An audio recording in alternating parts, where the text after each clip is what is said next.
Me confirman, por favor, si aparece el mensaje de que estamos grabando. Sí, estamos grabando, María Eugenia. Listo, muchas gracias. Bueno, bienvenidos nuevamente a esta sesión de Cátedra Nómada. Hoy tenemos el placer y el honor de que nos acompañe la doctora Karina Figueroa. Ella nos ha acompañado en otros momentos también en Cátedra Nómada y el día de hoy nos acompaña con una charla llamada Usando la inteligencia en el aprendizaje.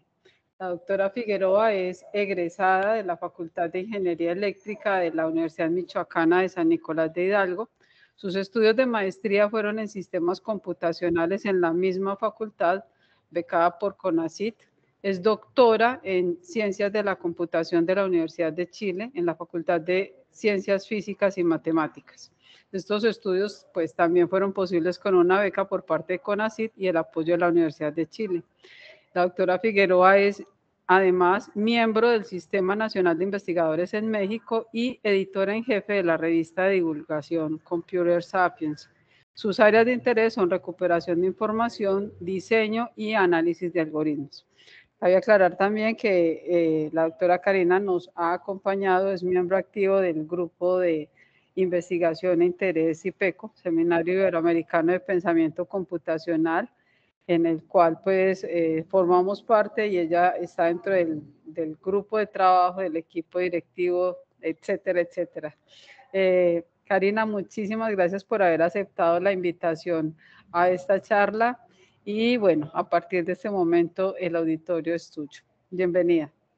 Ay, muchas gracias. Sí, afortunadamente tengo el privilegio de poder participar en este grupo de iberoamericano, donde también Maru es parte del comité organizador del seminario iberoamericano de pensamiento computacional. Les voy a platicar una cosa en la que he estado trabajando desde el año pasado. Esto es un jueguito, así se llama, como está aquí, lo pueden ver en el lado izquierdo, que se llama Live Quiz. Y digamos, el seudónimo es Think Fast. Ya les voy a explicar por qué el título de la charla, usando la inteligencia en el aprendizaje. Bueno, la charla va a estar organizada así, pero les voy a platicar por qué decidimos hacer un nuevo juego, si ya existen muchos otros en el mercado, ¿verdad? También les voy a platicar cuáles son los retos y cómo se puede poner la inteligencia artificial en ese tipo de herramientas. Entonces, fíjense, la verdad es que con los desarrollos de inteligencia artificial, los profesores estamos frente a un reto tremendo, ¿no? En materia de educación. Hay muchas, ahora con la pandemia, todos tenemos que desarrollar varias habilidades y nos dimos cuenta pues que no es tan divertido estar todo el día en la computadora aprendiendo de esa manera, ¿no? Pues muchas de las cosas que hicimos los profes durante la pandemia fue, además de dar la clase así como estamos ahorita en videollamada, fue meter muchos juegos didácticos. Eso en computación y en particular el área que mete la computación y la educación a través de juegos se llama gamificación. Entonces, para empezar, estas plataformas tienen que trabajar, además de dar la clase, etcétera, tenemos que trabajar con muchas dinámicas, y no solamente virtualmente, también durante las clases presenciales, pues tenemos que buscar ese equilibrio donde la clase no pierda el ritmo, no perdamos la motivación, mantengamos a todos nuestros estudiantes muy motivados todo el tiempo, pero, pues siempre tenemos que hacer, pues ni modo, exámenes, ¿no? Ya sé que a los estudiantes nunca les gusta mucho esta parte de, pues me va a tocar examen, entonces me estreso, etcétera, pero pues todos tenemos que pasar por eso y bueno, a nosotros los profesores nos piden que hagamos evaluaciones de nuestros estudiantes. O sea, si me dicen, ¿cómo puedes tú garantizar que tus estudiantes, que está siendo justa en la calificación que hacen a cada uno? Pues entonces lo hacemos a través de un examen, ¿no? A nosotros los profesores nos pagan por hacer un trabajo y tenemos que reportar esos resultados. Los resultados son parte de tenemos que hacer un examen para, de manera justa, ponerle una calificación a nuestros estudiantes. O sea, ponerle, de manera justa me refiero a evaluarlos a todos con la misma herramienta. Entonces, el problema es que muchas veces en la clase, algo que nos preocupa mucho a los profesores es que los estudiantes puedan participar. Y entonces vinieron muchas herramientas que conocimos durante la pandemia, por ejemplo, Kahoot, donde el estudiante, cuando le hacen las preguntas y los primeros dos están divertidos, pero si se extiende el número de preguntas en una herramienta como Kahoot, entonces el estudiante simplemente puede, ay, no alcancé a darle clic a un color. No, no sé ustedes cómo se haya pasado, pero los mexicanos no saben. Y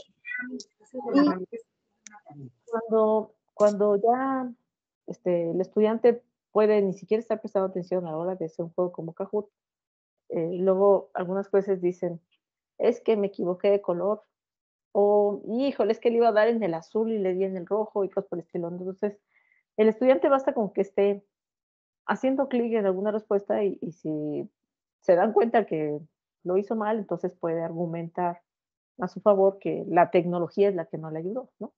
Pero cuando nosotros los profesores hacemos una dinámica en clase usando Kahoot, lo que queremos es ver cuál es el comportamiento de la clase, si se está entendiendo o no los temas, generar una dinámica más de juego, así de gamificación, ludificación también lo hice en español, y volver a tener la atención de los jóvenes, ¿no?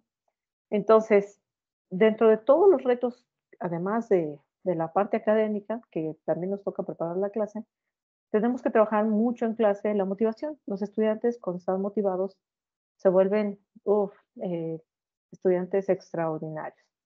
También tenemos que tener técnicas de integración, o sea, si siempre están sentados en una posición, etcétera, los estudiantes tienden a aburrirse. Entonces, a mí me gusta mucho, por ejemplo, hacer técnicas de integración en las clases.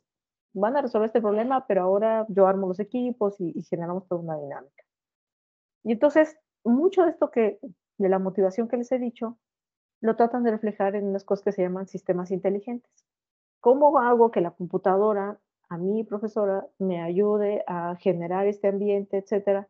Y que los estudiantes también encuentren una herramienta muy divertida, ¿no? Entonces, hay muchas estrategias de evaluación cuando de lo que se trata es asignar una calificación a los estudiantes. Por ejemplo, cuestionarios, exámenes. Yo puedo decir, cada 5 minutos pues les voy a dar una pregunta y entonces les voy presionando un poco con el tiempo. O también puedo usar proyectos finales, tareas, etcétera, o la combinación de todas esas, ¿no? Si las tareas son porcentaje, el proyecto final, los exámenes, etcétera.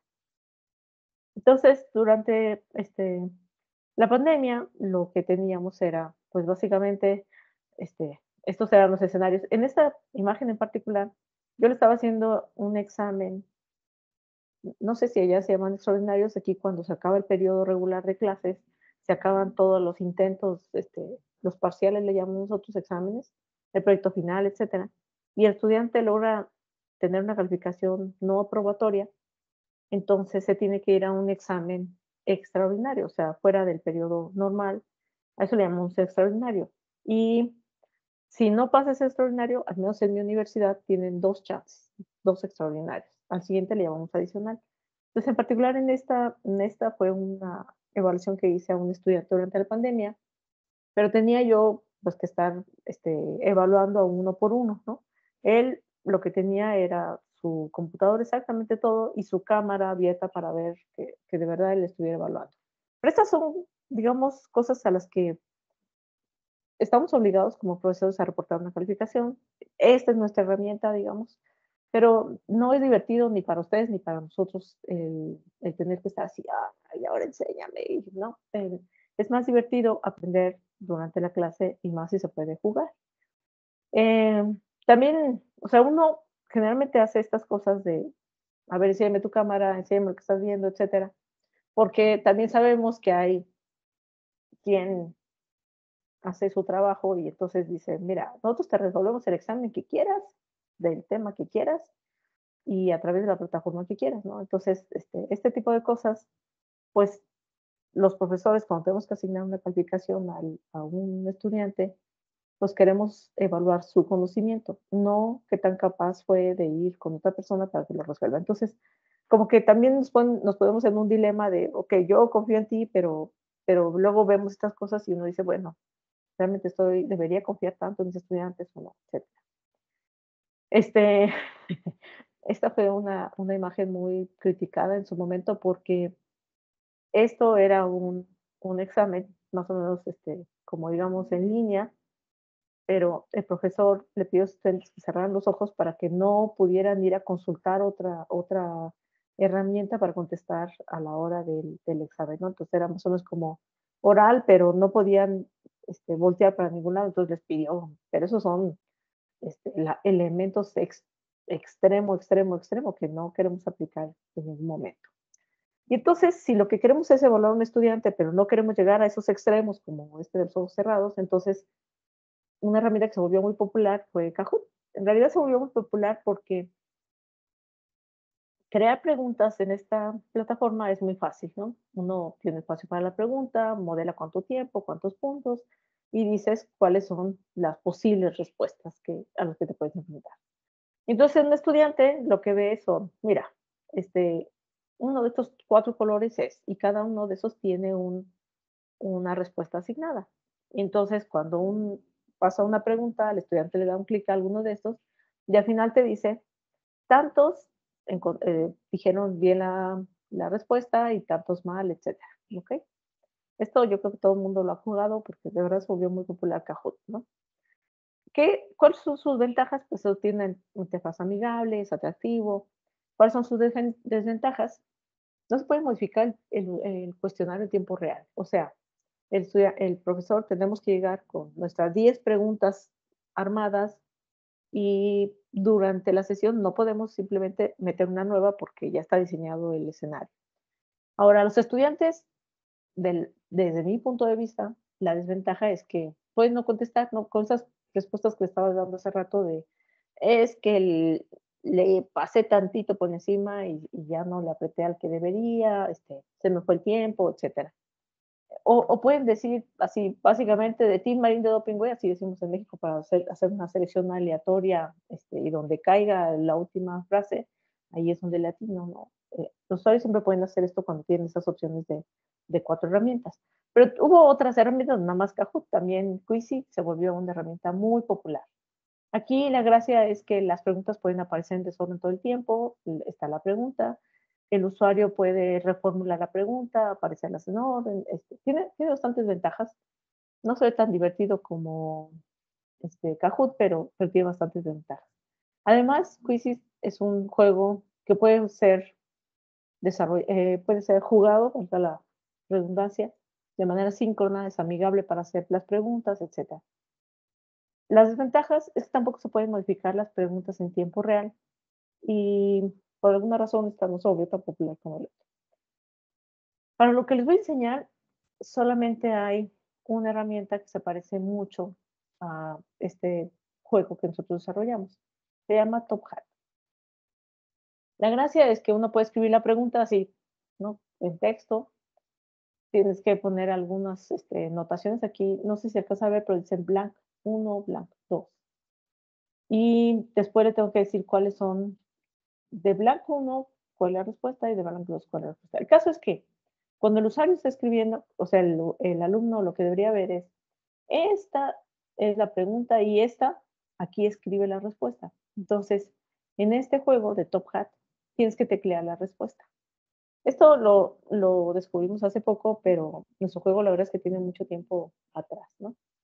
Y eso, entonces, si yo quiero agregar un espacio donde el usuario va a teclear, tengo que apretar este botón, me va a aparecer un cuadro donde pueda poner la respuesta y después me va a aparecer la respuesta. Y salieron otras cosas, ¿no? Como por ejemplo, Jim Key, que también pones la pregunta y tienes las respuestas abajo, múltiples respuestas.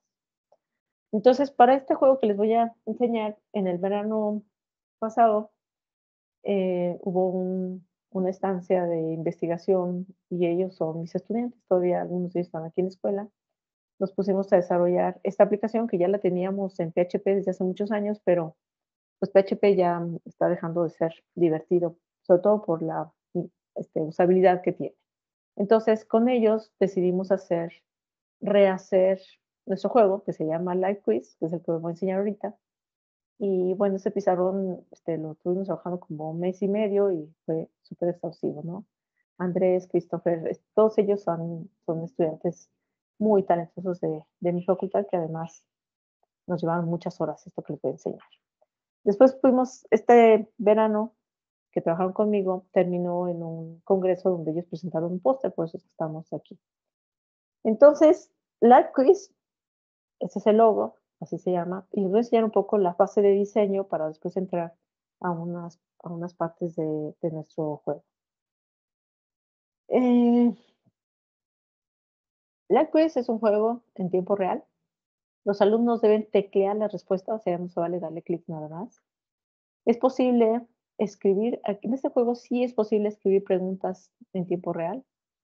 Es posible visibilizar las respuestas de cada estudiante.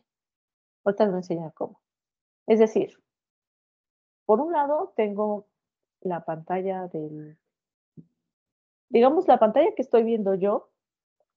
Esta es la pantalla que está frente a clase. Imaginemos que estamos en un escenario en persona. Entonces, en el pizarrón se está mostrando esto. Yo como docente en mi computadora o en mi teléfono estoy viendo esto y un estudiante está viendo su pantalla. Entonces hay tres pantallas que hay que jugar. En una le llamamos docente o creador, a otra le llamamos estudiante o jugador y la otra se llama pizarra. Entonces, yo lanzo una pregunta, yo maestro o creador lanzo una pregunta, la ve el estudiante, se proyecta en la pizarra, entonces el estudiante escribe una respuesta y exactamente esa respuesta también aparece en la pizarra, ¿ok? Entonces, básicamente es, el maestro lanza la pregunta, le aparece en la pizarra, todo el mundo ve esa pregunta y después, cuando los estudiantes contestan, todo eso se refleja en la pizarra. Entonces, aquí en realidad hay los tres roles que les decía, que es el que está poniendo el juego, por eso le pusimos creador, el que lo está jugando, el jugador. Generalmente esto está pensado para un ambiente de clase, pues es docente y estudiante, y las estadísticas mostradas en el juego, que es la pizarra.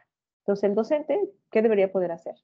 Pues debería poder editar las preguntas y ver las preguntas de toda la sesión que se van a presentar.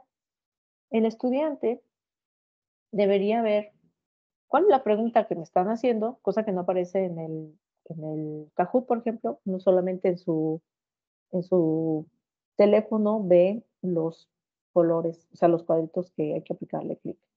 Acá la pregunta sí se ve en cada pantalla y es posible ver cuáles son las respuestas que han respondido bien o mal. Y por otro lado, el tercer escenario es la pizarra, donde está.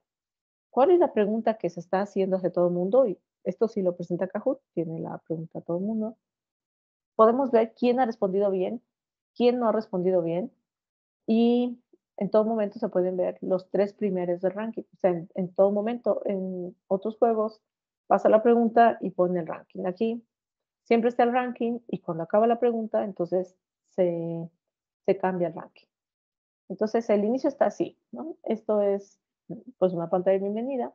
Estamos trabajando para que se puedan habilitar con la cuenta, que puedan entrar sin tener que loguearse, sin tener que llenar un formulario y esas cosas.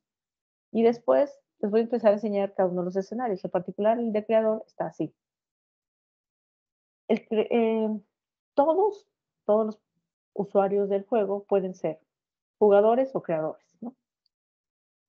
Para un creador, lo que necesita es crear una sesión, le llamamos. Por ejemplo, si yo quiero preguntarles a mis alumnos de algoritmos, entonces este, creo una sesión de algoritmos. Esas sesiones pueden ser copiadas, reeditadas, etcétera, y jugadas las veces que necesite. Entonces, en esta parte que voy a estar como creador, en la parte de abajo se muestran las sesiones pasadas, pero siempre puedo ir a este botón y crear una. Cuando ya entré a una sesión, lo que tengo es las preguntas en el orden en que se van a hacer. Aquí la primera pregunta sobre el padre de la patria mexicano, Miguel Hidalgo. pregunta la capital de uno de los estados o provincias. Aquí se puede hacer la pregunta.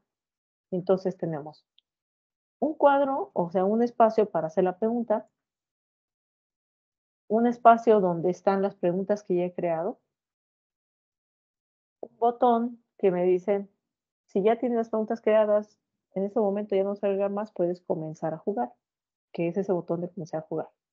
Cuando yo le doy clic al botón de comenzar a jugar, entonces viene un código QR que básicamente tiene las letras que se aparecen aquí, que es el código de la sesión. En otras plataformas, como Kahoot, te dan un código de la sesión y tú pones ese código y entonces te logueas. Pero cuando te logueas pones cómo quieres tu seudónimo, cómo quieres ser llamado, ¿no?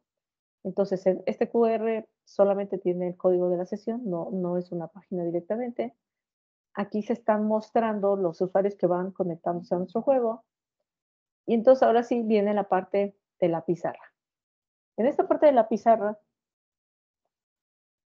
bueno, en realidad la parte de la pizarra y la parte del docente más o menos se ven iguales.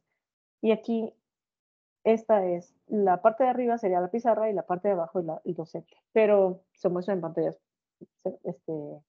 distintas. Le voy a hacer un zoom a la parte de arriba porque esta es una de las partes más divertidas, ¿no? Esta es el nombre de la sesión. Si se fijaron, estas cajitas moradas decía historia, algoritmos, etcétera. Entonces, aquí es el nombre de la sesión. Esta es la pregunta 1 y esta era la pregunta que estaba ahí atrás. Guadalupe Victoria fue el primer presidente de México. Una de las preguntas estaba ahí atrás, ¿no? Este botón le damos, otra vez explico ese botón. Primero voy a ir con los botones de aquí arriba. Entonces, básicamente, cuando yo le digo, vamos a comenzar el juego, los usuarios ya se conectaron, puedo ir a la pregunta anterior, detener un poco el tiempo porque esta barra se está terminando, para eso definí un tiempo al momento de crear una pregunta. Puedo detener el juego, saltar una pregunta o darles más tiempo, ¿no? Creo que voy así, por acá.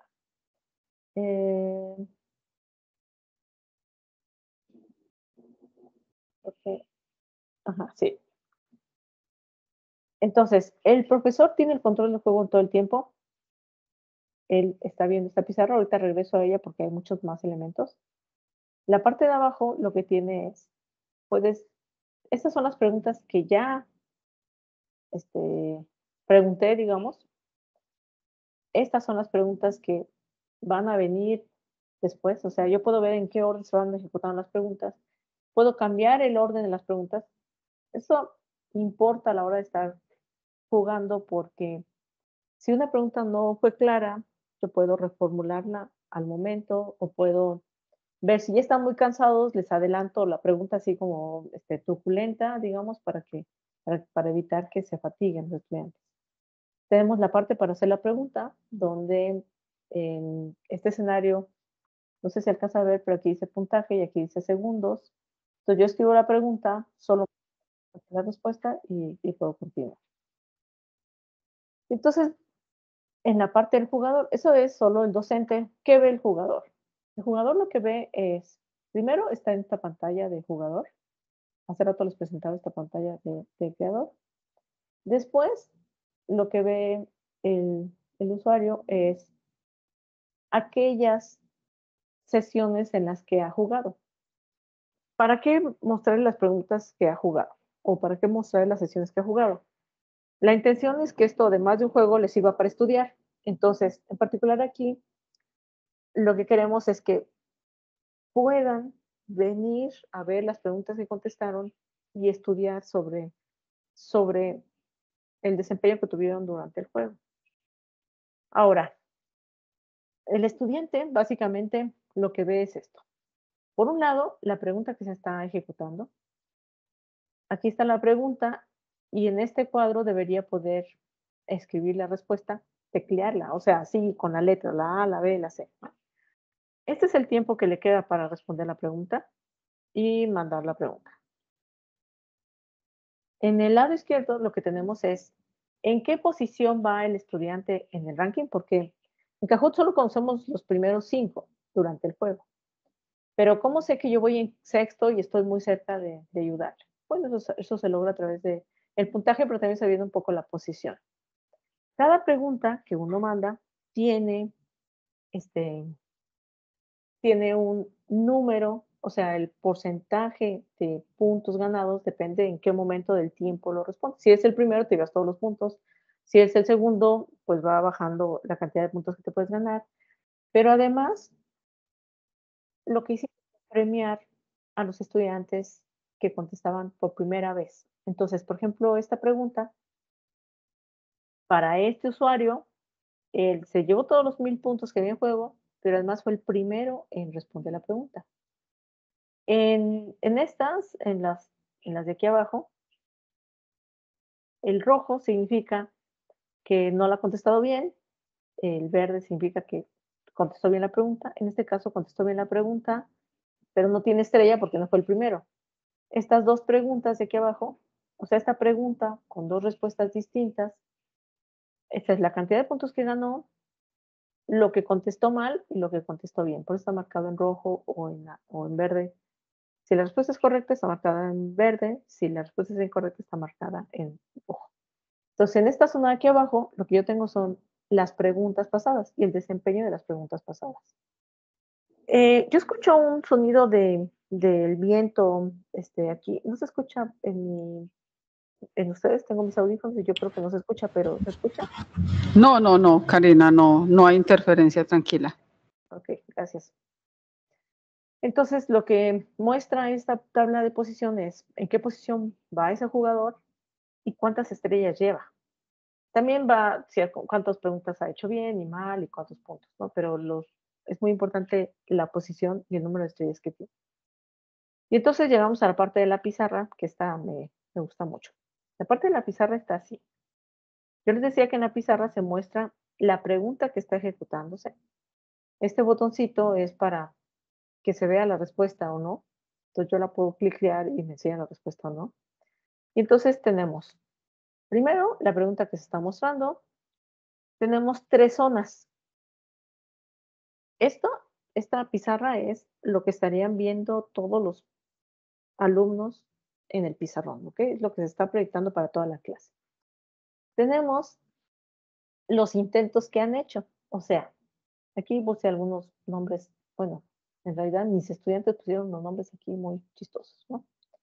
Fulano, lo que contestó fue Benito Juárez. Yo lo que pregunté fue, fulanito, o sea, una persona, fue el primer presidente de México. Entonces, este alumno lo que tecleó fue Benito Juárez. Lo que tecleó fue José María Morelos. Y lo que tecleó fue Santa Claus, ¿no? Entonces, sí podemos ver quién ni siquiera tiene idea de lo que está contestando en realidad. Por otro lado, está el ranking que se mantiene todo el tiempo. Entonces, cuando hay un empate en la cantidad de puntos, el desempate son las estrellas. Pero el primer elemento para clasificarlo son los puntos. Entonces, aquí tenemos el ranking todo el tiempo. Esta persona va en primer lugar, está en segundo y está en tercero. Y la parte del centro, que es muy divertida porque, como pueden ver, tiene unos emojis, ¿no? Los que están hay 2 tipos de contorno, el gris y el verde. El gris significa que no ha contestado bien y el verde es que ya contestó bien. Si ya contestó bien y tiene una estrella, es que fue el primero en contestar bien. Si está en gris, no ha contestado bien, pero puede no haber contestado bien por 2 razones. Una es porque aún no ha mandado ninguna pregunta. Fíjense que en Kahoot, por ejemplo, dice, han contestado 3, 4, 5, tal, pero no dice quién falta. Entonces, a veces, cuando ya todos contestaron y falta uno, pues, generalmente lo que decimos es, ¿quién falta? Conteste, no sé qué, ¿no? Aquí sí podemos saber quién no ha contestado. Por ejemplo, Pedro no ha contestado, Joé no ha contestado y así. Esta es una carita durmiendo. Están durmiendo, por eso no han contestado. Y en el caso del emoji de la carita así pensando, es porque mandaron una respuesta, pero como estaba mal, entonces tiene que estar pensando. Este usuario debería estar en gris o abajo hay otro con el mismo nombre. Entonces, lo que tenemos es, los elementos importantes son la estrella, el emoji, los distintos tipos de emojis y, por supuesto, el contador de estrellas, ¿no? Entonces, nuestro escenario termina cuando ya termina el juego, la jugada, ajá, el juego realmente, lo que se puede presentar son estadísticas, ¿no? Cada uno de los usuarios, cuántas incorrectas tuvo, cuántas correctas, cuántas se quedó sin responder, estadísticas también como generales de cómo le fue a los estudiantes. Esto nos sirve a los profesores para poder tener un contexto de los estudiantes. O sea, yo creo que a veces el solo hacer un examen es un poco injusto porque pueden pasar muchas cosas, no dormiste, traes algunos problemas ahí que no te dejan pensar en otra cosa, etcétera. Entonces, con ese tipo de escenarios, pues siempre podemos irle dando un seguimiento a los estudiantes en la clase porque podemos saber si durante todo el semestre no, sus respuestas siempre fueron muy malas, pues no es de extrañar que en el examen le vaya muy mal. En cambio, si durante todas estas participaciones a un estudiante le fue muy bien y en el examen le fue muy mal, yo confiaría más en esta herramienta que en el examen, ¿no? Entonces podría platicar con él para saber por qué le va tan mal en los exámenes o cosas por el estilo. Entonces, es una manera de ir monitoreando el desempeño de nuestros estudiantes. También, de manera general, para el administrador tenemos un escenario donde podemos ver las sesiones creadas, las estadísticas. En todo el juego, déjenles enseño, no recuerdo cuál tenía esta. No, esta no es. Hay una, no me acuerdo. Cuando el usuario está jugando, siempre se puede mostrar, hay un botón que dice reportar.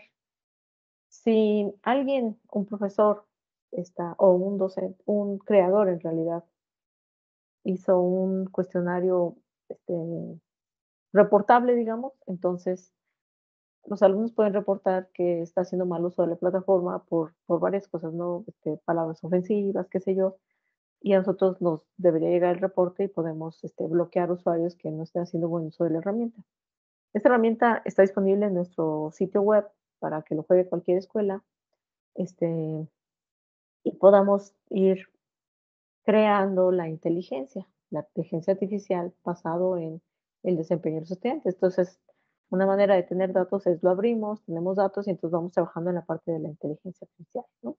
Entonces, en la parte de la administración tenemos varias cosas como quiénes son los creadores, cuándo lo han hecho, etcétera. Tenemos la actividad de cuántas sesiones se han jugado durante el día, etcétera. Entonces, toda esta parte del monitoreo del administrador lo tenemos ya implementado. Quiénes son los usuarios reportados y cuál fue la razón de hacer un reporte de esta naturaleza.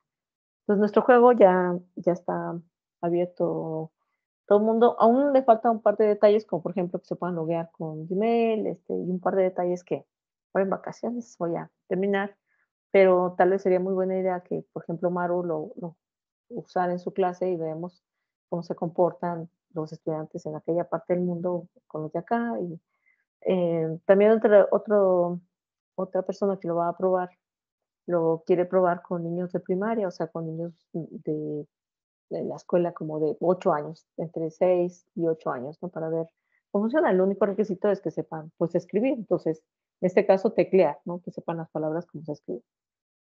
Y bueno, la verdad es que, como que me divierte mucho hacer este tipo de juegos y a mis estudiantes, a algunos también les divierte. Entonces, les voy a enseñar otro que justo me acordé que tenía y que les quiero presentar. Este se llama Memorato. Em, no estoy segura cómo se puede llamar en Colombia este juego, pero a este en particular le pusimos Memorato, te van a ver por qué. Es un juego de memoria donde tienes pares. Bueno, el caso es que es un juego muy clásico, que seguro existe también en Colombia, pero a este juego le pusimos un juego clásico en época moderna.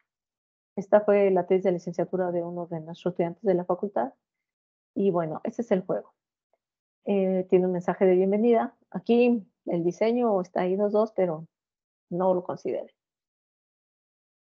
Este es el escenario donde hay pares. Entonces, el juego de memoria, acá se llama Memorama en México, es un juego de memoria donde tú tienes un par. Entonces, si agarras una imagen con una taza, tienes que buscar la imagen con una taza, ¿no? Entonces, lo que tienes que recordar es dónde quedó, estimular tu memoria de, si yo aquí vi una taza y después levanto una ficha que dice que es una taza, pues debo recordar que aquí vi una taza y entonces hacer el match. Ese es el juego clásico, ¿no? Acá, el memorama o el juego de memoria, en este caso nosotros lo llamamos memorato, es un juego personalizable por una persona. En este caso, el profesor. El par consiste en una pregunta-respuesta. No consiste en imágenes que son iguales y las identificas, sino una pregunta-respuesta. Entonces, ¿qué temas se pueden jugar? Pues la verdad es que cualquier juego. Si yo digo 2 más 2 en una carta, en la otra carta debe decir 4, porque esa es la respuesta. Está la versión individual, está la versión multijugador, donde solamente pueden jugar 2 jugadores, por cierto, y el creador tiene estadísticas de cada uno de los juegos que se han realizado. Entonces, ¿cómo funciona esto? Yo quiero hacer una sesión, le pongo el nombre y está la fecha. Y después voy creando la pregunta. Entonces, aquí podría teclear 2 más 2 y la respuesta 4, y listo, ya tengo una pregunta. Entonces, lo que yo puedo ver, este juego fue pensado para el celular específicamente. Puedo ver la primera pregunta, la segunda, tal, ¿no? Y poner cuántos puntos tiene, etcétera. Y entonces, este, a partir de las preguntas diseñadas, se generan esta serie de cartas y se distribuyen sobre el tablero de manera aleatoria. ¿Cuál es la gracia de este juego? O sea, dices, bueno, pues ese juego ya existe, sí, ya lo sabemos. La única novedad, digamos, es la pregunta-respuesta, que si se fijan, pues no dice, wow, qué idea tan brillante. En realidad, no, las ideas brillantes tampoco tienen que ser muy sofisticadas para ser una idea brillante. Y si a nadie se le había ocurrido, pues igual es brillante para mi estudiante que a él se le ocurrió esto. Entonces, pero en realidad aquí no estamos presumiendo la super mega ultra creación de un juego que ya existe con una ligera modificación. A lo que estábamos muy interesados es saber cómo puede ayudar esto al aprendizaje de un estudiante. Imagínense que ustedes están aprendiendo los verbos en inglés, a sumar, a lo que sea, ¿no? A resolver incluso ecuaciones diferenciales, de la materia que ustedes quieran, se puede poner como juego de memoria.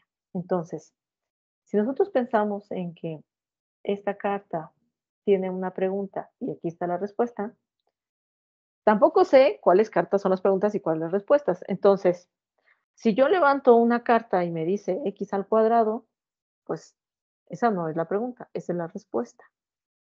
Quizá la pregunta, cuando yo levante otra carta y que diga x por x, pues tengo que pensar cuál es la respuesta y después acordarme dónde vi la x cuadrada.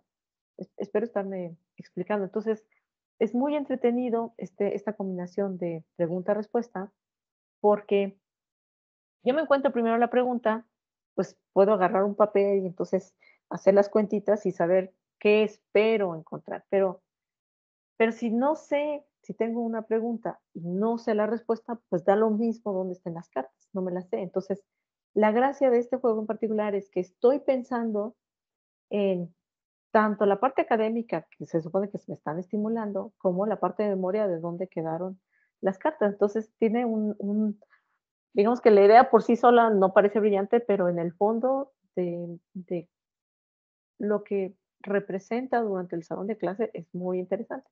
Entonces se nos ocurrió llevarlo a una preparatoria, la escuela que nosotros cursamos antes de la universidad se llama preparatoria, llevamos a una preparatoria, le explicamos a la maestra cómo debería ser las preguntas, que en realidad tampoco tiene mucho chiste la interfaz, haces la pregunta-respuesta. Y entonces, lo que hicimos fue, antes del examen, antes del juego les dimos a los estudiantes una hoja de evaluación donde tenían preguntas, la pregunta uno, 2, 3, así. Después cambiamos un poco la pregunta para que no fuera exactamente la misma respuesta y no la supieran. Y, por ejemplo, si decía conjuga correr en pasado, ahora dijimos conjuga correr qué sé yo, en futuro, ¿no? Entonces, estas son las evaluaciones antes de haber jugado el memorato y estas son las calificaciones después de haber jugado el memorato, ¿no? Entonces, el número de estudiantes que mejoró es mucho mayor. Aquí teníamos con 6 a 2 estudiantes, tampoco fueron tantos, y aquí solamente bajó a 1, ¿no? Y además la calificación mínima ya no es 6, es 7. Entonces, por supuesto que es un ejercicio mental de cada vez que destapo una cartita, tengo que estar pensando y haciendo el ejercicio de la repetitividad, que no nos gusta mucho, pero es muy efectiva. También hicimos una prueba para un examen de química, entonces, si se fijan, aumentaron considerablemente, este, mejoraron considerablemente sus calificaciones. Lo mismo experimento lo repetimos para un juego de biología, ¿no? Entonces tenemos las calificaciones antes de y después de. Entonces, ¿qué tiene que ver esto con la inteligencia artificial, no? Estos dos tipos de juegos con inteligencia artificial. En realidad, ¿en dónde está la inteligencia del aprendizaje? Los dos son sistemas de enseñanza, aprendizaje, asistidos por una computadora con el objeto de volver inteligente. En realidad, como en este momento, en lo que estamos trabajando es la inteligencia que va a llevar cada uno de estos dos juegos, pero necesitamos datos. Necesitamos ver qué tipo de cuestionarios hacen de cualquier tema, es sacar estadísticas. Si ustedes han estudiado un poco sobre inteligencia artificial y el aprendizaje de máquinas, saben que necesitamos datos para entrenar a una máquina que va a sacar modelos estadísticos y nos va a decir, mira, en promedio se comportan de tal o cual manera. Eso es básicamente cómo funciona una inteligencia artificial. Tenemos un tipo de ambiente interactivo diseñado para el aprendizaje individual y lo que queremos y en lo que estamos trabajando en este momento con algunos estudiantes es dotarlo de capacidad para analizar el comportamiento del individuo, brindarle consejos a un contexto y poderlo retroalimentar. También en esta retroalimentación que podemos sacar de las estadísticas, podemos decirle al docente el desempeño de sus estudiantes, ¿no? Y alertarlos sobre quién lleva varias respuestas equivocadas, quién siempre se tarda en responder, o incluso con el chat GPT, que se pueden hacer muchas herramientas, podemos decirles si la pregunta se puede reformular y quedar mejor planteada, porque también es cierto que somos humanos los docentes y a veces no sabemos dar las instrucciones correctas. Entonces el estudiante, lejos de saber qué responder, pues está más confundido porque no se entiende la pregunta. Pero digo, también somos humanos y también tenemos un proceso de aprendizaje los profesores. Entonces, en particular aquí queremos usar estas herramientas de generación de preguntas, de generación de IA generativa para poder decirle al docente, oye, creo que tu pregunta está mal, o sea, se podría replantear de esta manera o tal cosa. O qué esperarían que el usuario conteste. O sea, esas cosas siempre pueden tener una máquina inteligente que les ayude para hacer esa tarea, ¿no? En particular aquí, también queremos modelar a los estudiantes y su registro con las interacciones con los sistemas. Hay muchos procesos cognitivos empleados en estas dinámicas, ¿no? La percepción, la atención, la memoria, la resolución de problemas. Entonces, ya para finalizar, LiveQuiz, pues es una aplicación, ahorita es web adaptable a dispositivos móviles. Los estudiantes sí recuerdan el material preguntado en estas sesiones, cosa que muchas veces en Kahoot no sucede, ¿no? Yo he usado mucho Kahoot y cuando terminamos de jugar, los estudiantes ya no se acuerdan ni de la pregunta ni de la respuesta. Entonces no sirvió de nada el juego. Con LiveQuiz sí se acuerda, ¿no?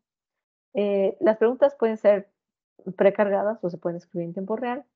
Aquí ayudamos a estudiantes a que estén conectados con esta actividad y los obliga a responder porque además estamos viendo quién no ha contestado o quién está contestando alguna cosa. Esta parte de los errores que se muestran se puede colapsar, o sea, si veo que no hay un ambiente donde los estudiantes estén receptivos a jugar, etcétera, puedo colapsar esa parte y ya nadie ve los errores que después el profesor sí puede revisar. Pero, es muy divertido, aunque parezca muy estresante, yo lo juego mucho con mis estudiantes y es muy divertido porque a veces los errores que ponen es porque no le puso un acento, por las mayúsculas minúsculas, estas cosas importan, cuando, por ejemplo, estás preguntando un nombre propio, importa que sean la primera sea mayúscula. Las otras respuestas también les podemos alertar de si la pregunta viene sobre mayúsculas o qué sé yo, ¿no? Pero es muy divertido porque a veces, incluso cuando ya se generó un estrés, los estudiantes contestan cosas como Santa Claus, ¿no? Eso genera un relajamiento en la clase y de verdad los estudiantes se pone muy divertido a la hora de estar jugando. El profesor también tiene que hacer mucha chamba durante este tipo de escenarios de juego porque debemos fomentar la participación de los estudiantes. Este escenario de la quiz lo hemos jugado en distintas materias, por ejemplo, algoritmos, inteligencia artificial, álgebra, programación, lenguajes de programación, y muchas más, ¿no? Ahorita tenemos cerca de 800 preguntas con las que tenemos que empezar a trabajar. Eh, este juego preferiría que de aquí a pasar las vacaciones lo podamos liberar y entonces pueda jugar Maru con sus estudiantes, por ejemplo. Nos faltan algunas cosas como las pruebas de usabilidad, pero eso lo vamos a ver sobre la marcha. Y los productos que hemos tenido de este escenario es este póster que les enseñaba la foto de mis estudiantes, que por cierto fuimos ganadores en ese concurso de pósters. Y los estudiantes escribieron un artículo sobre en la parte que no necesariamente estaba discutiendo ahorita, que es el concurso de diseño, o sea, el diseño de la aplicación, pero eso lo mandaron a un concurso en una conferencia que es de interacción humano-computadora, muy famosa. Lo que queremos hacer a futuro es el análisis del comportamiento de los estudiantes, el análisis, podemos hacer cosas como las expresiones faciales y ver si un estudiante se está sintiendo demasiado estresado o no durante el juego y el profesor estar siempre alertando, mira, este está muy estresado o simplemente ni siquiera está viendo la pantalla, ¿no? Podemos hacer una generación de preguntas automáticas sobre un tema y muchos sistemas de recomendación. Preguntas relacionadas con la pregunta, incluso durante la clase, si todos la tuvieron mal, por ejemplo, podría haber algún sistema de recomendación que diga, replantéala de esta manera, ¿no? O podemos agregar muchas funcionalidades con elementos multimedia. Yo subo una ecuación y ustedes tienen que teclear la respuesta, por ejemplo, los estudiantes. Eso sería por mi parte, eso es lo que les quería platicar sobre Live Quiz, Think Fast. Muchas gracias. Profesora Figueroa, muchas gracias por su presentación. Estuvo muy interesante. Un placer. Bueno, yo pues quisiera empezar antes de leer las preguntas de los asistentes, y es que, no sé en México, pero en Colombia, finalizando ciertos ciclos escolares, los estudiantes tienen una serie de pruebas. Por ejemplo, los estudiantes de ingeniería o de un pregrado o licenciatura, finalizando su carrera, tienen unas pruebas Saber Pro, ¿sí? Y todas estas pruebas son con el fin de evaluar el sistema educativo en el país, qué universidades son mejores que otras, cómo, en qué nivel académico se encuentran y demás.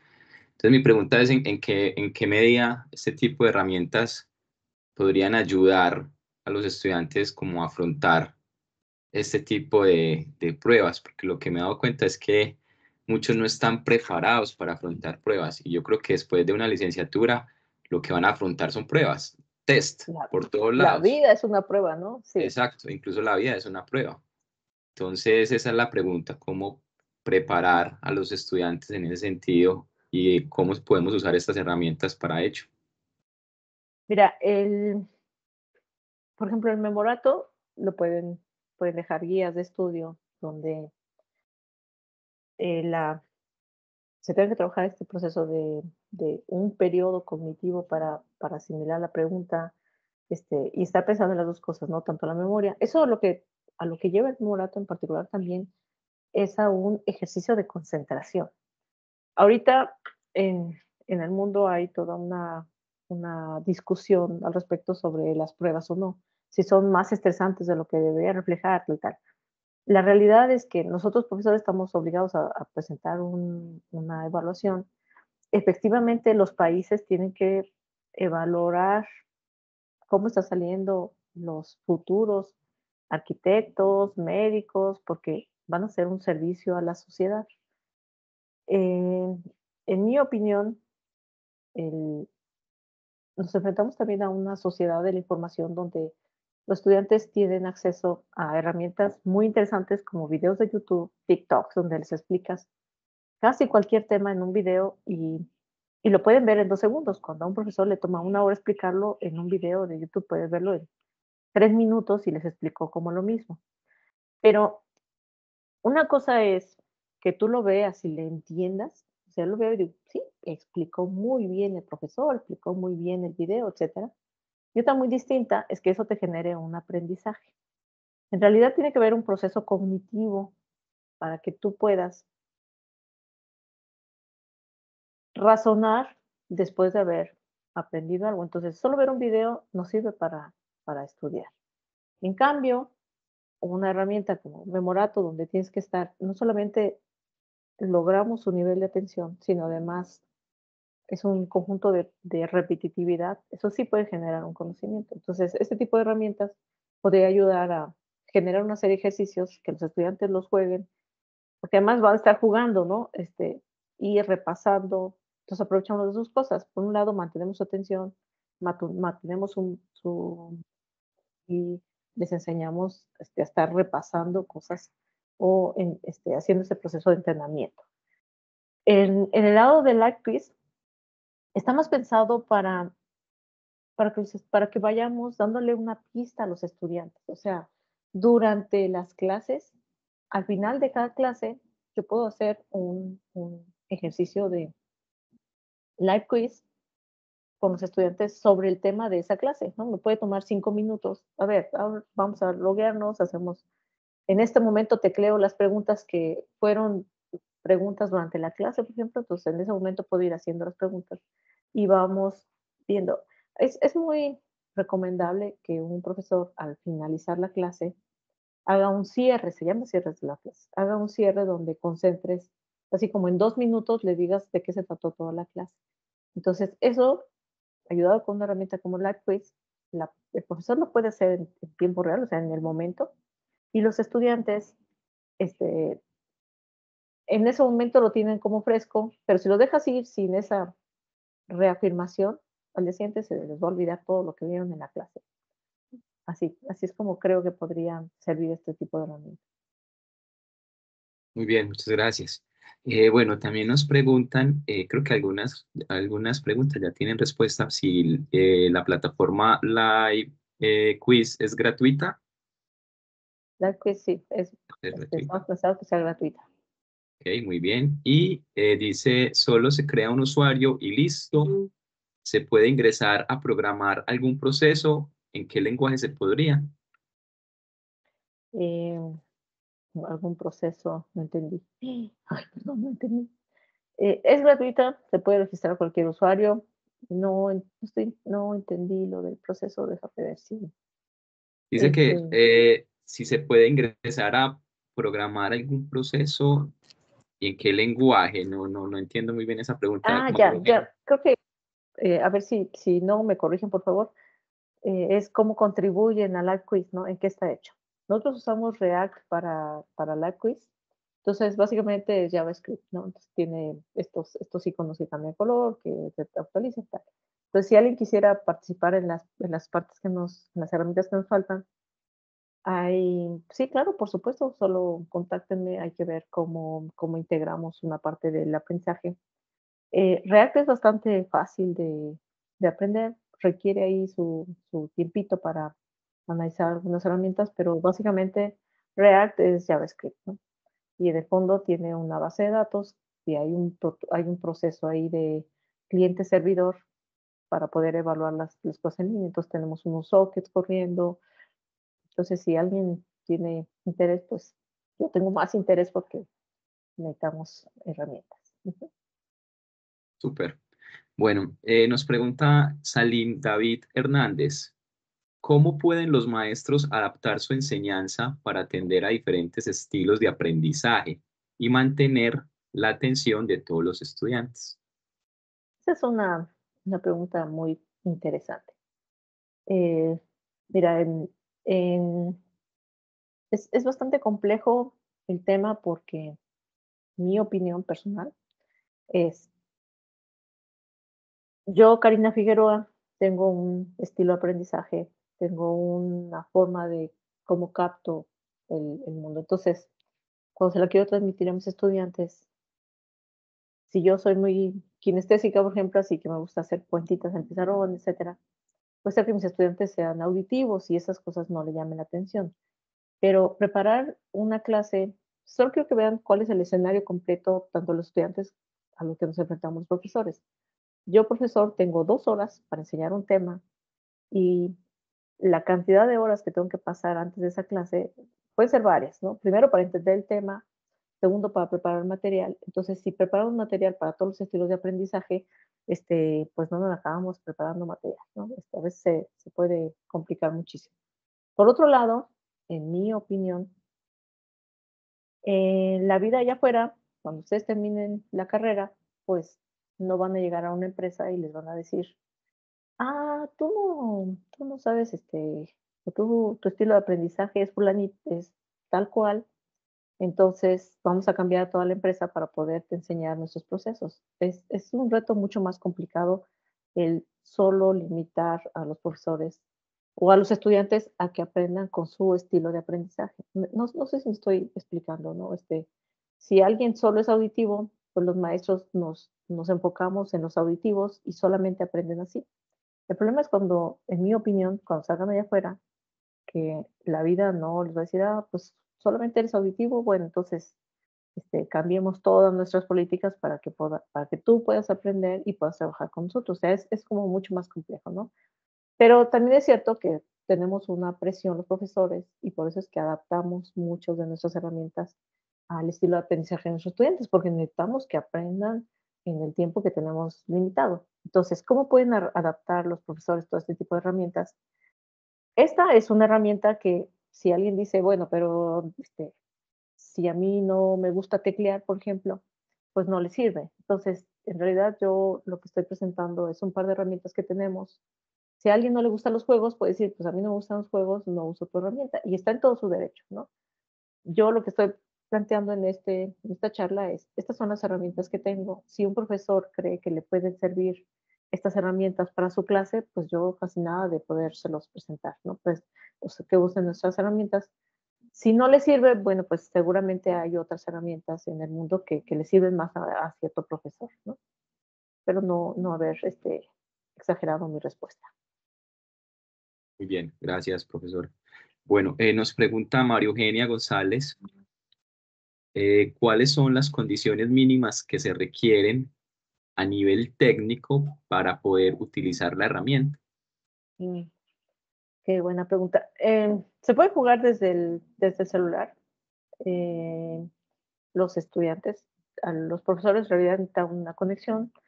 Nuestra universidad no tiene un super Wi-Fi y funciona bien, pero podremos hacer la prueba para ver cuáles son las herramientas. Como no lo hemos, digamos, abierto a otros lugares en el mundo, tampoco sé exactamente cómo va a funcionar, lo cual a eso me refería con algunas pruebas que tenemos que hacerles.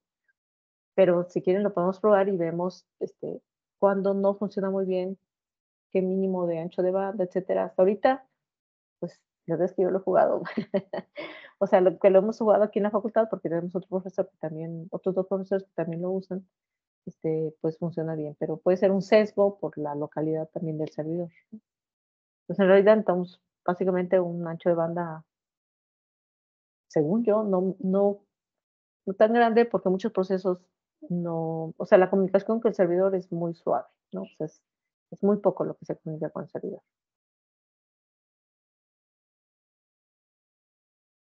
Bien, bueno, tenemos ya muchas preguntas, Sí, Karina. No sé, podemos ir avanzando y nos dirás cuando ya podamos parar. ¿Está bien? sí, por favor, claro.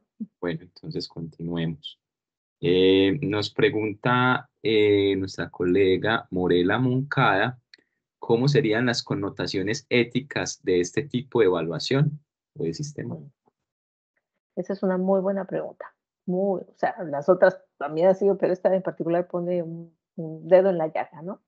Mira, si bien es cierto que está la herramienta, cómo la utiliza un profesor, podría hacer la diferencia, ¿no? Si, otro, quiero decir, si esta parte de desplegar los errores de los estudiantes podría usarse mal, ¿no? Y lo tengo muy claro, ¿no? El, si el profesor abusa de estar viendo respuestas equivocadas, sí, sí se puede salir de control, ¿no? Por eso pusimos ese botón de reportar, para que así el profesor lo baneemos y no pueda hacer más uso de la herramienta. Porque finalmente, si yo me equivoco por algo y el profesor no lo trata bien en la clase, podría ser bastante no ético de su parte en esta parte como un poco del abuso de esta debilidad. Pero también de lo que se trata es motivar y que los estudiantes estén muy conectados con la actividad. Entonces, esto de enseñar los intentos nos parece que es una buena idea porque eh, pues ya no pueden solamente estar jugando en el salón de clase a la hora de hacer la actividad, que lo que se busca es tener un objetivo académico. Ujú. Ok, bueno, nos pregunta Valeria Cardona si se está considerando la posibilidad de crear alguna herramienta que ayude a los estudiantes a practicar y estudiar previamente para sus exámenes. Sí, esta herramienta de LabQuiz, por ejemplo, no, de Memorato, se puede usar antes de los exámenes. A veces los profesores dejamos alguna guía para estudiar para el examen, qué sé yo. Entonces lo pueden usar en Memorato, ¿no? Una de las cosas que surgió durante la pandemia, que además puso los focos rojos, es qué tipo de herramientas tengo yo como docente para poder hacer un juego en el salón de clase. Entonces, llegamos otra vez a Kahoot, a Quiz, a esas cosas que les enseñaba. Pero si yo quiero buscar como un jueguito aparte en algún lugar, así como el Memorato, por ejemplo, sí hay juegos de Memorama en la web, etcétera, pero lo que yo no quiero es tener que aprender un lenguaje de programación para poder desarrollar un juego.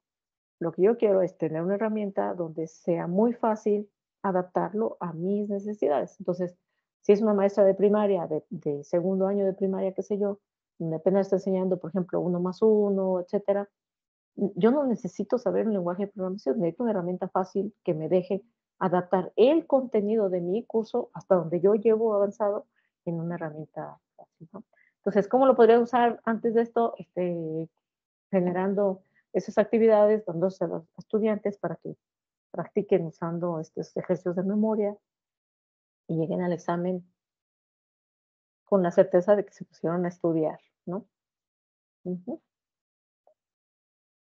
Bien, pregunta Eric Gaviria, ¿crees que estas actividades sí mejorarían la concentración y la comprensión de los estudiantes? ¿Y cómo piensas que sería la respuesta de los estudiantes al cambio con estas nuevas herramientas, si están acostumbrados a métodos convencionales o herramientas convencionales? De todos los cambios generan a veces algunas incomodidades, ¿no? En realidad tendríamos, los profesores lo que estamos muy necesitados, ganosos de encontrar es herramientas que nos ayuden en clase, ¿no? Si esta herramienta fuera obligada, entonces ahí nos tendríamos que preocupar porque los estudiantes presentan una cierta resistencia, etcétera. Pero dado que es una herramienta adicional, digamos, a lo que yo tengo que preparar, etcétera, Entonces, si veo que a mis estudiantes no les está sirviendo la herramienta, pues no pasa nada, ¿no? Dejémosla de usar y usamos otra cosa. Pero ese es un parámetro o un termómetro que solo puede tener el profesor, ¿no? Yo estoy viendo cuál es el desempeño de mis estudiantes y cómo va funcionando. Si la herramienta no funciona, entonces escríbanme y digo, ¿sabes qué? No funciona bajo estos escenarios. Hay toda una este, estudio teórico de cómo debería ser la educación, cómo se debería enseñar. Entonces, muchos de los que hacen las políticas públicas en materia de educación dicen, pues un profesor se sienta y entonces tiene el grupo y le va a hacer y hay toda una serie de políticas, estrategias, etcétera. Sin embargo, yo participo de una maestría de educación y docencia que es profesionalizante. En esta, de las cosas que hemos estudiado es, una cosa es las políticas públicas, una cosa es lo que a mí me dicen mis jefes que tengo que enseñar y cómo lo tengo que enseñar, etcétera. Y otra cosa es la realidad de mi grupo, ¿no? Si mi grupo tiene ciertas condiciones, ciertos estatus sociales, por ejemplo, ciertas, no sé, condiciones incluso de buen amigos o no, o sea, si el grupo está integrado o no, todas esas cosas afectan a la hora de la recepción de la parte académica. Entonces, una cosa son todas estas políticas, todo, y otra cosa es yo, maestro, que estoy ahí en primera fila de la batalla, digamos, cómo veo, cómo siento a mis estudiantes, cómo puedo adaptar herramientas en la clase para generar este clima de armonía, de amistad, de confianza, de motivación, para que entonces mis estudiantes, si se sienten cómodos, tengan ganas de aprender, ¿no? Y ser más receptivos. Y eso funciona todo el tiempo. Entonces, no importa si es la misma escuela, la misma clase, los estudiantes vienen cambiando incluso por generaciones. Las generaciones de ahorita aprenden de cierta forma. Las generaciones de hace 10 años aprendían viendo PDF, PowerPoint, ¿no? La presentación de alguien más. Ahorita están en algún momento estuvieron con los videos de YouTube. Ahorita ya no estamos yendo a videos o sea, videos más cortos como los de TikTok. Entonces, las generaciones también van cambiando. La parte académica no necesariamente va al mismo ritmo porque además hay que saber caminar antes de correr. Entonces, hay que enseñarles, por ejemplo, matemáticas, español, estructuras gramaticales, etcétera. Entonces, estas cosas vienen a la escuela, se las enseñamos, pero nuestros estudiantes están cambiando. Entonces, las políticas cómo deberían adaptarse. Cada año, a medida que cambian las generaciones, no siempre le pueden atinar los que están tomando esas decisiones a cómo yo me percibo a mi grupo y cómo puedo generar este clima para poder dar una clase, ¿no? Muy bien, creo que esta próxima pregunta concatena con la anterior y lo que acabas de mencionar. Y pregunta David Osorio, ¿cuál es el mayor desafío al pasar de una educación convencional a una educación digital? Eh, Esta pregunta de repente en el 2020 nos azotó a todos, ¿no? Y yo creo que todos los que están aquí participando fueron, lo voy a decir así, un poco, víctimas de esta educación digital, ¿no?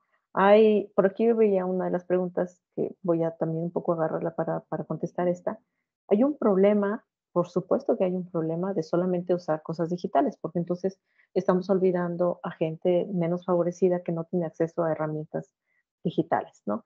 Por otro lado, yo creo y soy defensora de eso, que la educación no solamente son cosas académicas, ¿no? Ahí te va todo el bonche de conocimiento. Hay una parte emocional y hay una relación que tenemos que establecer con nuestros estudiantes.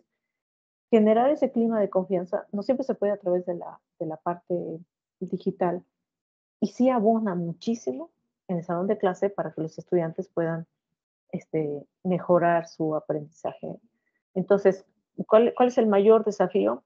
En mi opinión, es tiene un nombre, pero empiezo a olvidar. Este humanismo por parte de los profesores hacia los docentes, esta empatía de los docentes hacia los estudiantes, me parece que eso no es tan fácil de replicar en una educación solamente digital, ¿no?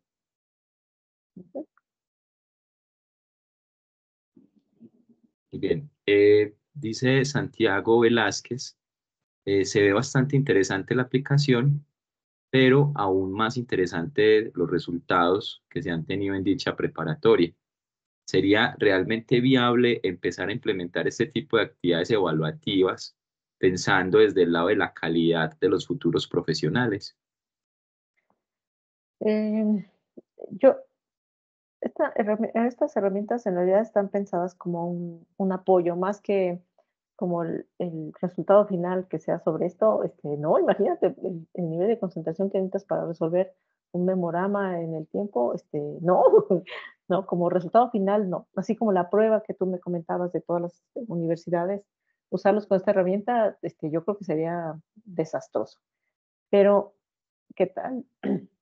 ¿Qué tal si nuestros estudiantes se animan a estudiar con herramientas, que no les generen tanto estrés, pero sí que sí estén trabajando sus procesos cognitivos?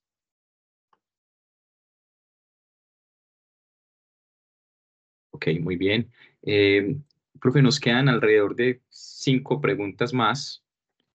Eh, ¿Le parece bien si continuamos? Por favor. Ujú.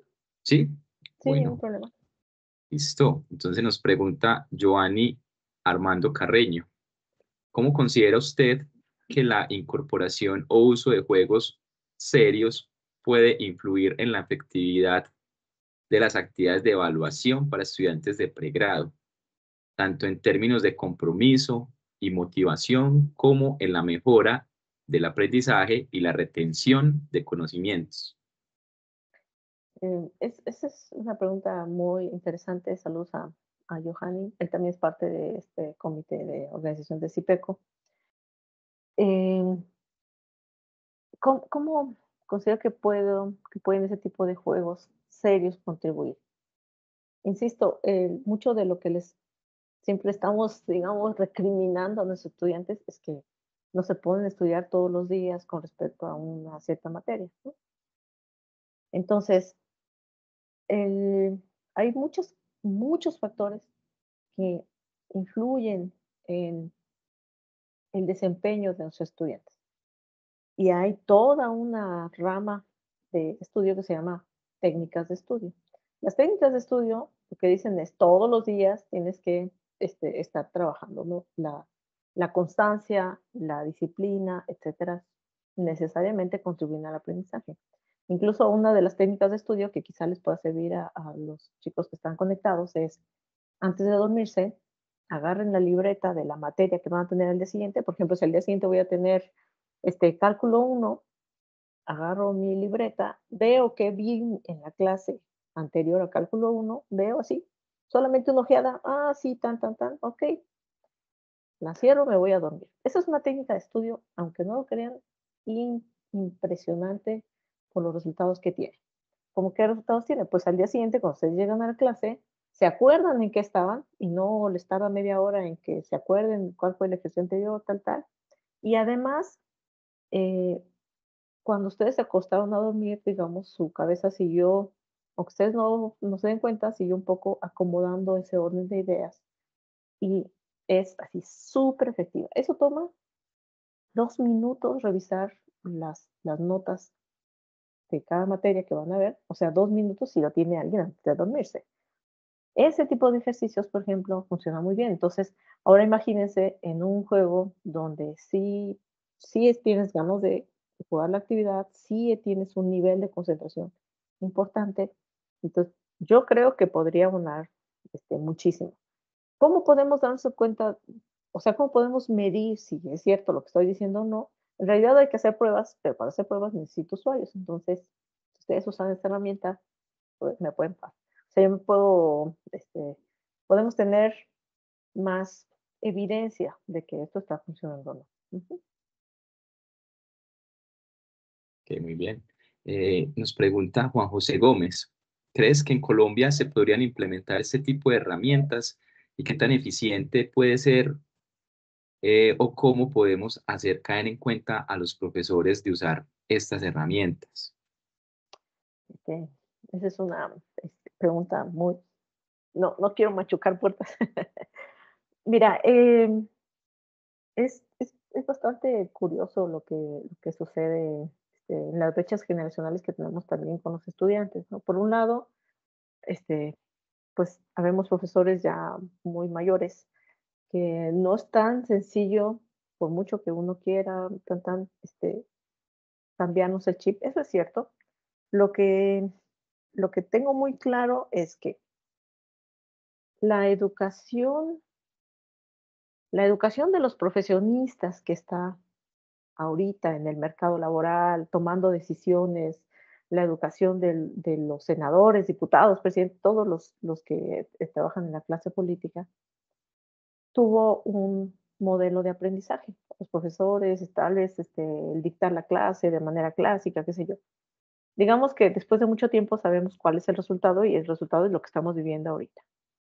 Cualquier cosa que nosotros hagamos a nivel de educación en este momento, vamos a sentir sus efectos en varios años adelante. Entonces, el cambiar metodologías, hacer que los profesores entren a un círculo donde tienes que enseñar con juegos, con herramientas, bla, bla, bla. No podemos convencer a todo el mundo porque tampoco sabemos cuál es el efecto a futuro que tiene el cambiar estos chips, ¿no? Entonces, sí, a los estudiantes, por supuesto que les va a gustar aprender más rápido, como lo hacen con TikTok, o más bien, ver un video de TikTok no significa que hayan aprendido, significa que le entendieron, que no necesariamente es aprender, no necesariamente después de entenderle generaste un después de ver el video, que entendiste todo, no necesariamente eres capaz de hacer tus propias conclusiones, de tomar un razonamiento para responder un examen, ¿ok? Entonces, ¿cómo podemos hacerle? Pues yo creo que cada vez los profesores nos estamos dando cuenta de que este tipo de herramientas existen, de cómo nos pueden ayudar y yo lo que sugeriría es tomar algunas capacitaciones, porque puede ser que no sepan que existen o también tengan un cierto miedo a entrar a la tecnología, ¿no? No todos nacimos con el acceso a la información ni a los dispositivos como lo tienen nuestros estudiantes. Muy bien. Mira, profe, nosotros como docentes nos piden mucho semestre tras semestre como mecanismos para fortalecer o desarrollar habilidades blandas en los estudiantes, ¿cierto? Entonces, mira, esta pregunta tiene algo de sentido y relación con lo que acaba de mencionar. La pregunta es de Eric Gaviria Velázquez y dice, ¿crees que la digitalización podría generar aún más una desatención por factores externos del uso de nuestros dispositivos? Y si estas herramientas no reducirían el desarrollo de otras habilidades como escritas, oratorías y el razonamiento, las cuales se pueden ver anuladas por la adopción de la digitalización. Estoy completamente de acuerdo con esta teoría, ¿no? Estoy completamente de acuerdo porque es muy triste ver, por ejemplo, este es un comentario personal, muy triste ver en algunos restaurantes, me ha tocado ver que está la familia completa, todos tienen un celular y el papá nomás los está viendo, digamos, ¿no? Entonces, sí hay una desatención de estas habilidades, de esta convivencia, de estas habilidades blandas, pero imagínate si las hay desde el núcleo familiar, pues, ¿qué esperamos los profesores, no? Por otro lado, como mencionábamos al principio, nosotros profesores estamos obligados a dar resultados para lo que nos están pagando. A mí me están pagando para que mis estudiantes aprendan a sumar. Entonces, yo me tengo que preocupar porque mis estudiantes sumen, pero no todo el desarrollo personal de un estudiante depende del profesor. Ahí tenemos una responsabilidad compartida con los núcleos familiares. Entonces, a mí me están pagando por que mis estudiantes aprendan a sumar. Bueno, yo busco las herramientas, porque estamos también, las preguntas que han pasado es, ¿cómo haces para que los profesores no solamente te enseñen a sumar, sino que además adapten su cátedra a todos los estilos de aprendizaje que puede haber, ¿no? Entonces, y si además estamos pensando en estas habilidades de escritas, oratorias, tal, que sí se tienen que desarrollar en un salón de clase, también es cierto que no todo se puede ir solamente a la digitalización, por eso es que defendía el la enseñanza en persona, ¿no? Un profesor entablar esta empatía, porque ahí es donde podemos desarrollar ese tipo de herramientas. Ahora, hay muchas estrategias de aprendizaje que pueden desarrollarse para eso y no necesariamente necesitamos a la tecnología. Por ejemplo, el aprendizaje de forma colaborativa, hay que crear dinámicas en la clase para que los estudiantes aprendan a razonar con su compañero, para que aprendan a tener estas habilidades. Entonces, yo personalmente opino que hay sistemas digitales que me pueden ayudar con la parte académica. Hay una parte en la que yo, profesor, me tengo que preocupar por cuáles son las técnicas de enseñanza, aprendizaje basado en problemas, aprendizaje colaborativo, aprendizaje de muchas opciones, ¿no?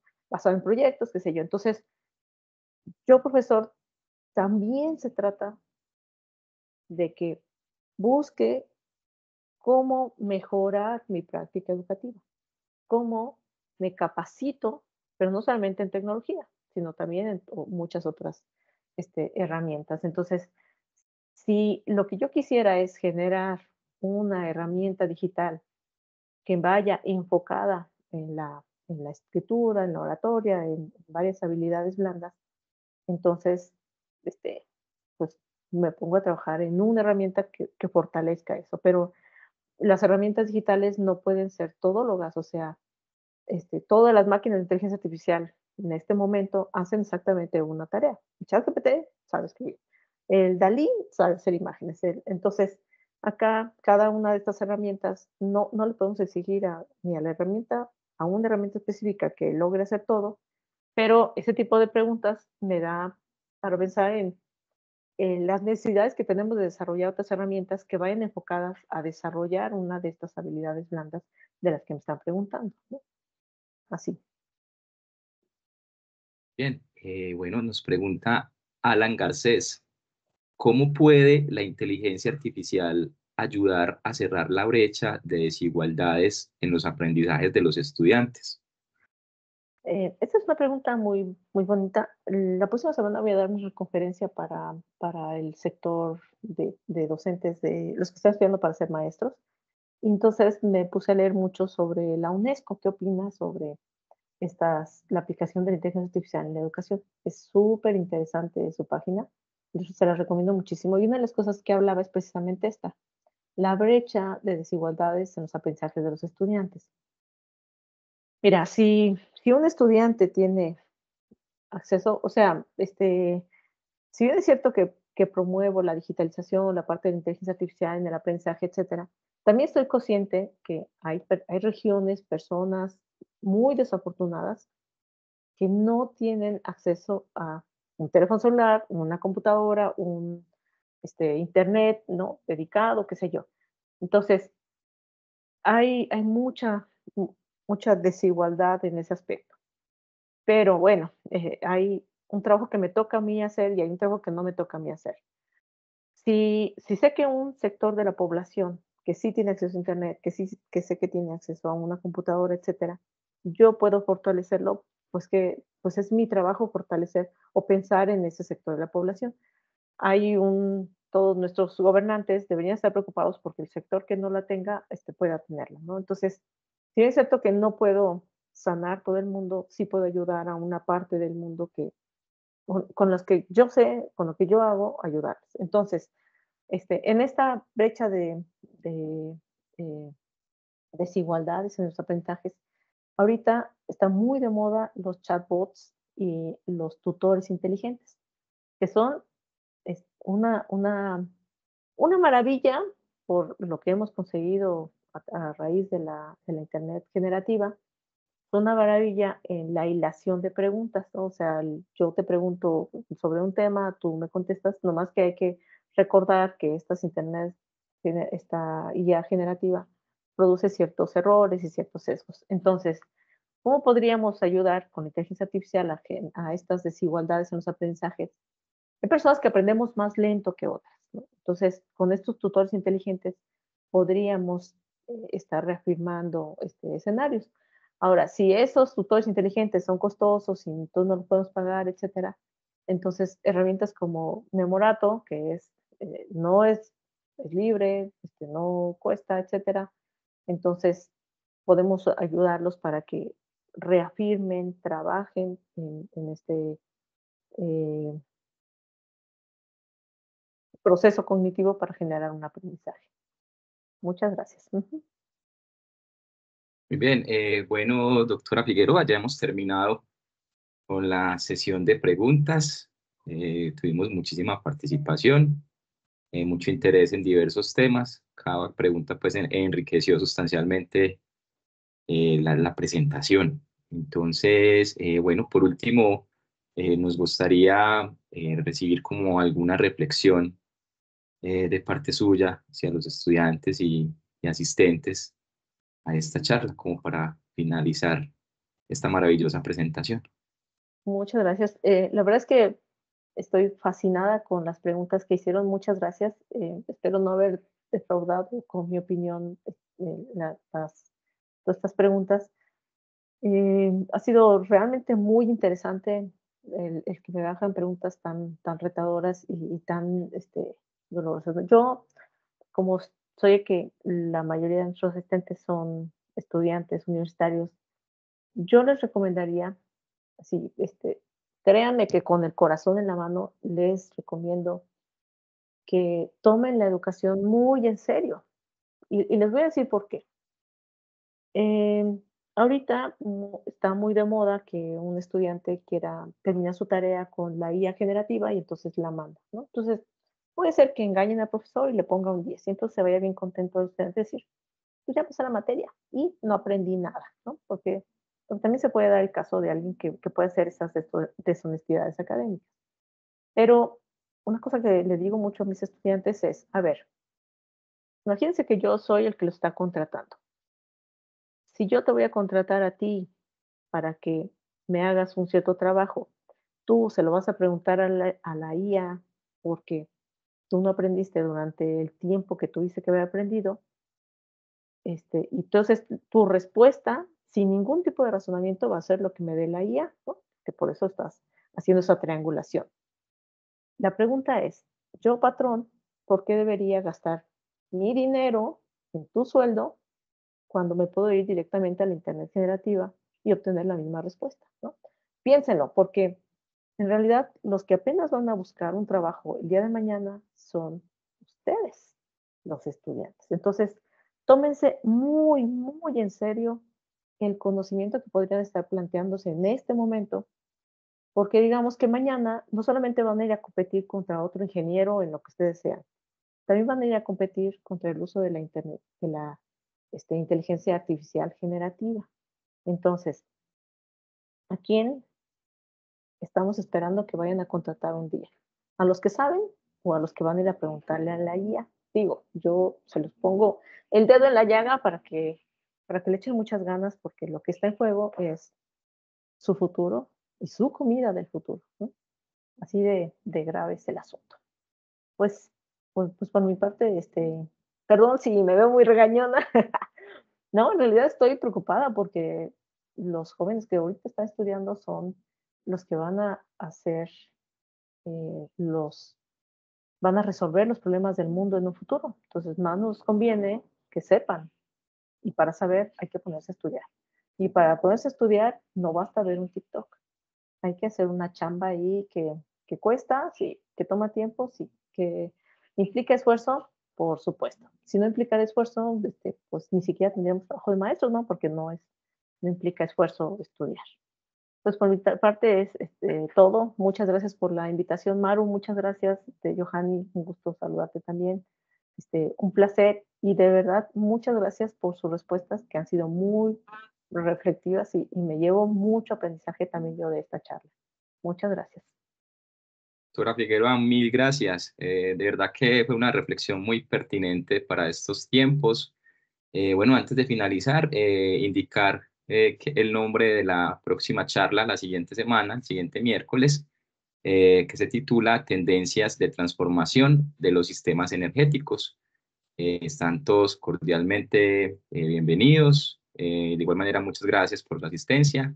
Y no sé si María Eugenia quiere hacer algún comentario final. No, gracias. Era para agradecer también a Karina por habernos acompañado en este espacio y a todos los que se conectaron y estuvieron hasta el final. Muchísimas gracias. Muchas gracias. Un abrazo. Igual. Chao.